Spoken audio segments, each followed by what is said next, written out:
The Chinese war epic, Battle at Lake Changjin, is on its way to becoming the world's highest-grossing film this year, receiving over $600 million at the box office since its September 30th release. The film highlights Chinese sacrifices and heroism against U.S. forces during the Korean War. Let's take a look at the trailer. "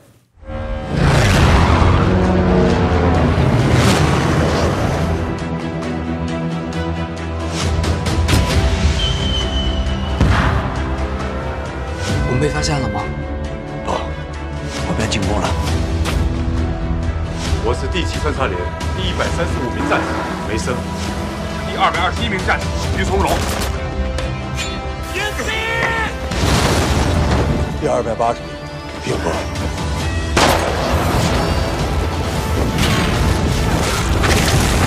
17名战士谁死谁生？单营长谭子维，抓住他！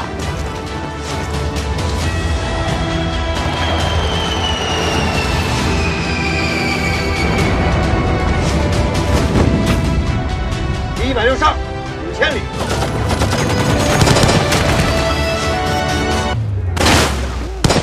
你呢？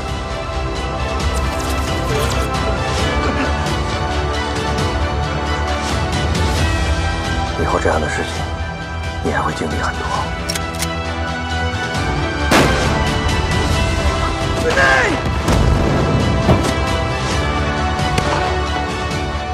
叫啥呀？第677名，5万里。快立上，抗美援朝，保家卫国。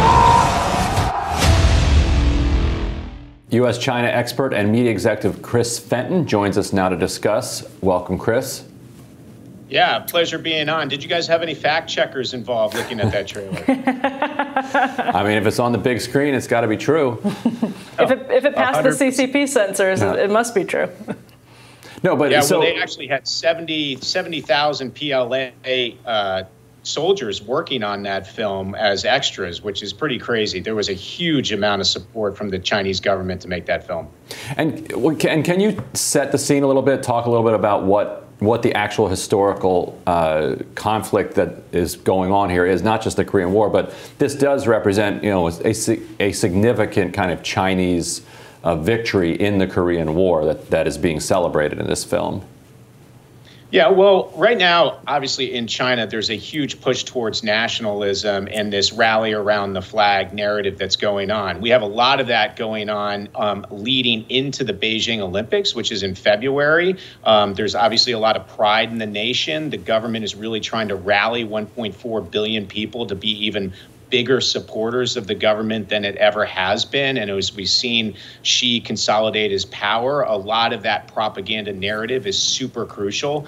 We're also seeing a lot of nationalistic rally around the flag plays that we're seeing with the 100th anniversary of communism that happened this year, as well as the flyovers of Taiwan and a lot of the beating of the drums. So this is just yet another form of propaganda that's there to rally this narrative that our nation is rising, the rest of the world is falling, particularly the West, and we are a nation that is coming of age at a time that is so important globally, and we just are seeing it play out in a Hollywood-style film just as much as we are seeing as PLA planes fly over Taiwan airspace. And Chris made a good point right before we went to air, saying, you know, basically they learned from the best. You know, this isn't new or unique to China or the Chinese Communist Party. But Chris, if folks don't know, part of Chris's background is that he was involved in distributing films like Iron Man 3 in China and making them more palatable to Chinese audiences. He wrote a whole book about it. You can see behind him, it's called Feeding the Dragon. It's a good read and has good insight into this process. So Chris, we've gone through a year now where films like Eternals, films that like big budget Hollywood movies that were clearly made with the intention of getting a lot of cash from Chinese audiences and getting distributed in China, are at least question marks as to whether the CCP will allow them to be part of the quota of American films, foreign films that can be shown on big screens of the country this year. So what does this particular film's huge budget and great box office success tell us about the appetite among A, the CCP, and B, Chinese moviegoers for American films?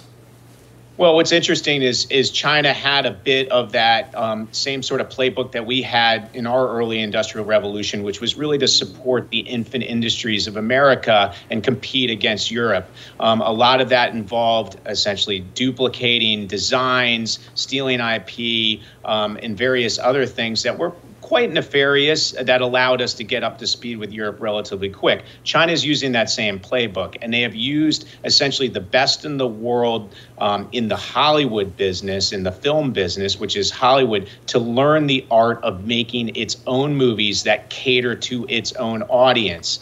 What we're seeing now is a market where Hollywood used to have as high as 80% of that market share, now dwindled down to less than 10%. It has been a steady decline. And what China really wants to have is an industry that caters to its own, and it can stay inwards when it comes to this type of product and service. And you can rinse and repeat this across all industries, whether it's automotive, whether it's, copycats of Starbucks or copycats of Apple. We are seeing it time and time again. And if you look at the top 6 films as of today in China, they're all Chinese. Do you think Eternals gets released in China? Well, I've been saying for quite some time that I don't think it will. I think Chloe Zhao and her issue with China was something that they knew about for a long time. They don't just find out about something she said in 2013. They essentially find that stuff, they put it on a shelf, and they pull it out at the right time when it can actually make the greatest impact. We saw that around Nomadland when there was talk about that movie getting a release in China.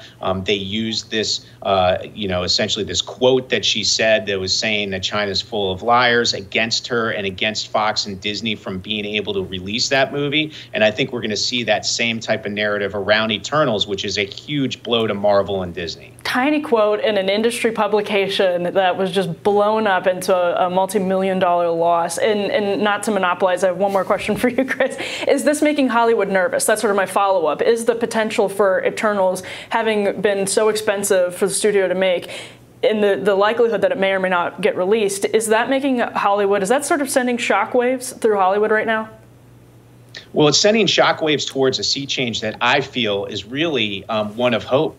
We are supposed to be the pillars, and by the way, I'm still a part of the Hollywood community. We're supposed to be the pillars and bastions of creative expression and free speech. And now we're seeing China close its doors to us. And of course, yes, that's revenue that's out the door that we're never going to see again. But that allows us to get innovative and think about the rest of the world and monetize other platforms, other markets, and go back to making movies the way we were supposed to make them. So I see this as a fantastic silver lining for Hollywood. And I know it's going to take a little bit of pushing that cart up the hill to get everybody else to see this, but I am feeling very, very good about where this is going because it will allow us to go back to what we're best at the world in.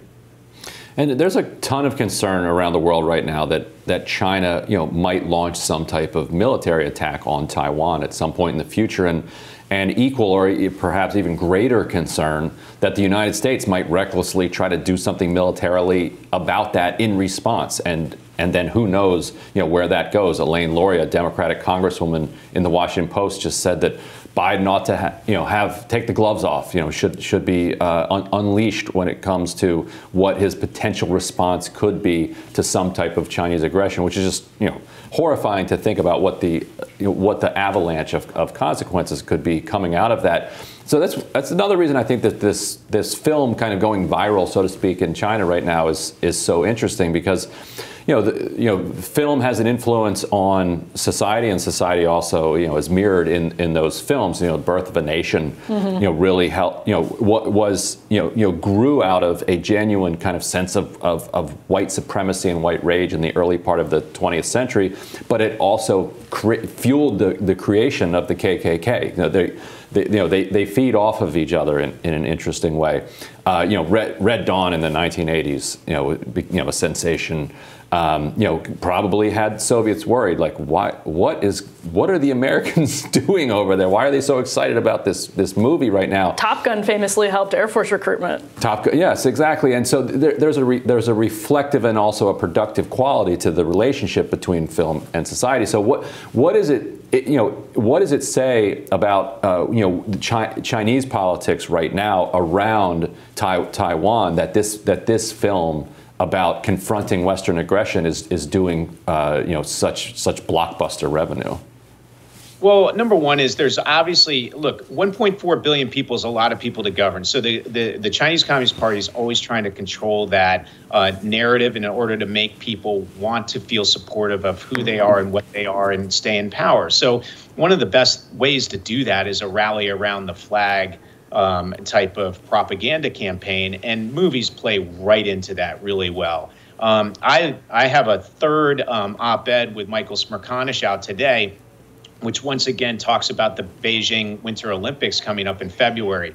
I think that's a great pressure point for the United States and the rest of the Western world when it comes to getting things done with the Chinese Communist Party and trying to create some sort of change that moves towards a longer directive, because China, I believe, there is no way they're going to make a move on Taiwan prior to those Olympics. They need everybody to show up to those. They need it to go off flawlessly because it will validate them around the world.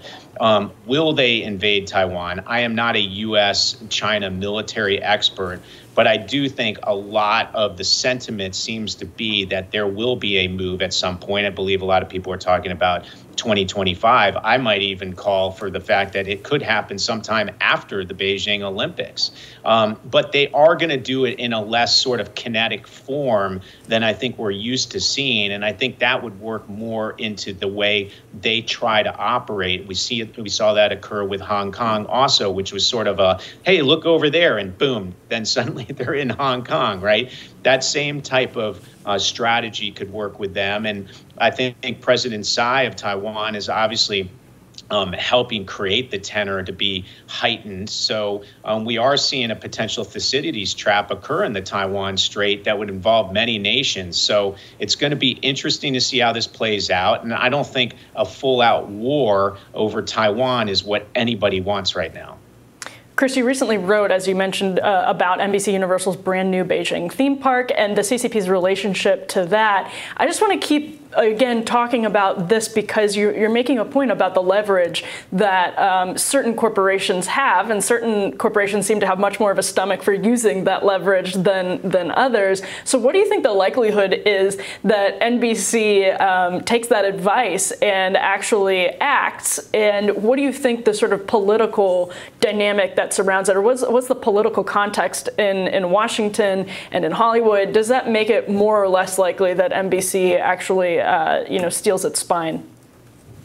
Well, it's a great question. And as you know, I'm not somebody that's out there calling out people and saying you should do this and then watch them essentially become a slaughtered lamb in the dynamic. Because if NBC Universal does take a stand with China, and keep in mind, they are the broadcast partner of the Beijing Winter Olympics, all of that fanfare, all of the innovation, the technology advances, the infrastructure, everything that Chinese government did around those Olympics, they want on full display around the world. And keep in mind, a lot of spectators can't even go to the Olympics to see that stuff. So without NBC, they're essentially created something like a tree falling in the woods and no one knows it actually fell, so did it fall?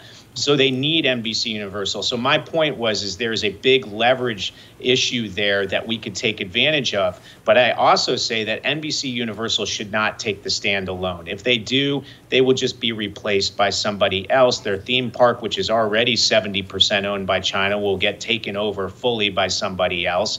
It's a slaughtered lamb scenario. So my point in the op-ed was, hey, they have this leverage.